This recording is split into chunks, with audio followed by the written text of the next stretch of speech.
Hello viewers, 4DIYers here with another review video for everyone. In this particular video here, I'll be doing a review on Auxbeam's F-S2 9007 headlight bulbs. Don't forget to check out my website at www.4diyers.com or click on the link in the description below. As always, link to this product will be included in the description below. This particular bulb is available in an H1, H4, H7, H11, H13, 9005, 9006, and 9007 variations. As mentioned earlier, I am working with the 9007 model, which has both the high and low beam built into one bulb. These bulbs are intended to operate on a 9 to 32 volt and can also be fitted to 12 volt to 24 volt vehicle applications. The lights have an IP67 rating, which means they are protected against dust ingress, as well as low pressure water jets from any direction.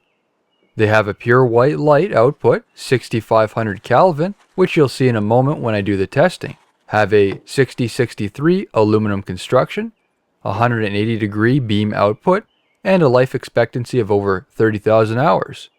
Instead of a large heatsink, which you may find in some other LED light models, these have a fan in order to promote heat dissipation. These lights will be installed and tested on a 1998 Ford Ranger. Installation is fairly straightforward, just like installing or replacing traditional halogen bulbs. Unfortunately, the rear of the bulbs cannot be accessed with the housing in place, so they will need to be removed. This is done by removing two clips, one on each side on the back side of the light, which holds the adjusters. Here I am using snap ring pliers with 90-degree attachments. Once the clips are removed, depress the tangs on the lower. For this side, it's the left clip. The driver's side is the opposite.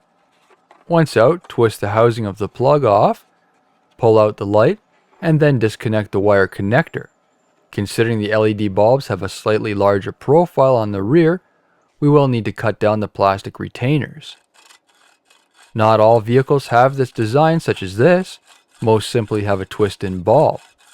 To cut this down to size, I have taken a depth measurement, installed a gear clamp to keep the cut straight, and used a hacksaw to cut it down. When done, give the final edge a cleanup with a file to remove any hard edges or burrs. The new lights have an adjustable base which rotates so the chips can be adjusted depending on the high and low beam. This is needed so we do not blind oncoming drivers. You'll need to determine how the light illuminates by plugging it in and turning the vehicle's lights on. The light is to be installed with the non-illuminating chip upward when on low beam.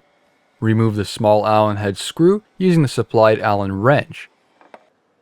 The clip will need to be removed first. Install the newly cut retaining clip on the light, reinstall the LED clip, and then install the Allen head fastener again. There will be plastic tabs inside the light, as you can see here. The light needs to be aligned with these. Pop the light into place and then snap on the clip. Install the electrical connector. For this light, it only fits in one orientation. Some other styles may fit in more than one orientation. An LED can only operate in one orientation, unlike some other type of bulbs. If you find the light does not work, simply reverse the plug, which will reverse the polarity. Once done, reinstall the headlight housing and then move on to the opposite side. Now to move on to testing. First, a light output and color comparison during the day, starting with the halogen first on low beam, LED on low beam, then high beam halogen, and LED high beam. Overall, we can see an improvement in how the light fills the headlight housing. At the level of oncoming traffic, the brightness on low beams isn't overly powerful as compared to some other brands. At night, the pattern is similar between the high and low beam. However, with the high beam, the beam extends higher and wider, which spots those critters wanting to cross the road ahead of you. Now to give you a road test, taking the same road, first with a low beam comparison, and then the high beam comparison. When completing these tests, I did purchase new halogen bulbs, so there is no degradation that can happen with halogen lights. The stock headlight on this particular vehicle does not have a projector housing.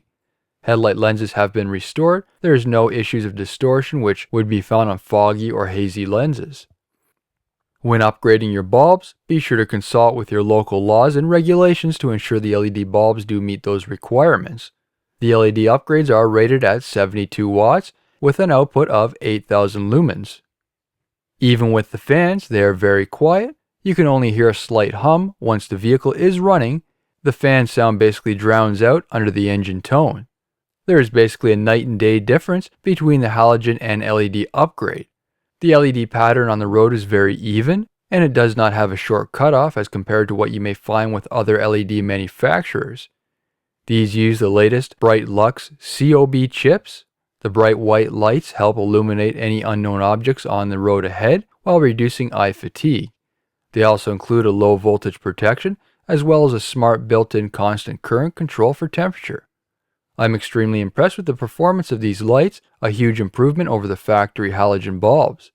I have been using these for a few weeks already, quite a bit of night driving, and haven't had any issues with lights being too bright for oncoming traffic.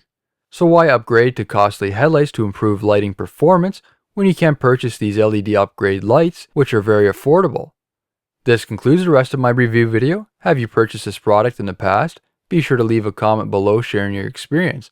Also subscribe to my channel and give my video a thumbs up. Thank you for watching.